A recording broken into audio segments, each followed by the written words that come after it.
I once had a client who wasn't getting results and we couldn't figure out why. What the actual? It was very frustrating.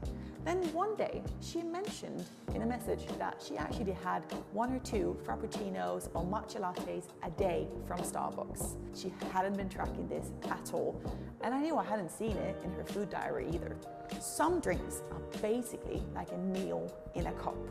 A Starbucks Caramel Frappuccino Grande size is close to 500 calories. So yes, you do need to track your drinks as well, even if you're just having a matcha latte. If your drink comes pre-packaged and portioned, like for example a bottle of orange juice or a can of soda, you can simply just scan the barcode and add it to MyFitnessPal. For drinks like milk in tea or coffee, here's a simple trick that I'm going to show you. First of all, you place your coffee cup on the scales. You set the scales to 0 to make sure the unit is set to millimeters or fluid ounces, and then you add in the milk. Your scales will then show the exact amount of milk, which you can then track accurately into MyFitnessPal. But remember, little bits here, little bits there, they all add up in the big scheme of things. If you, for example, add sugar, honey, or even flavored syrups to your tea or coffee, make sure you track those as well.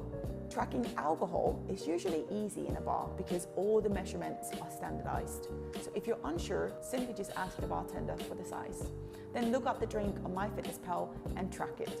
Alcohol is where a lot of people go wrong because they think it's just liquid. And don't forget about the mixers as well, especially if it's not diet or zero versions. You don't need to track things like water unless it is flavored water because that contains calories as well. The thing to remember is this: drinks can easily become liquid calories. Need a drink. That doesn't fill you up. If they're not calorie-free, they can quietly take you out of your calorie deficit without you realizing. So please, make sure you track your drinks too.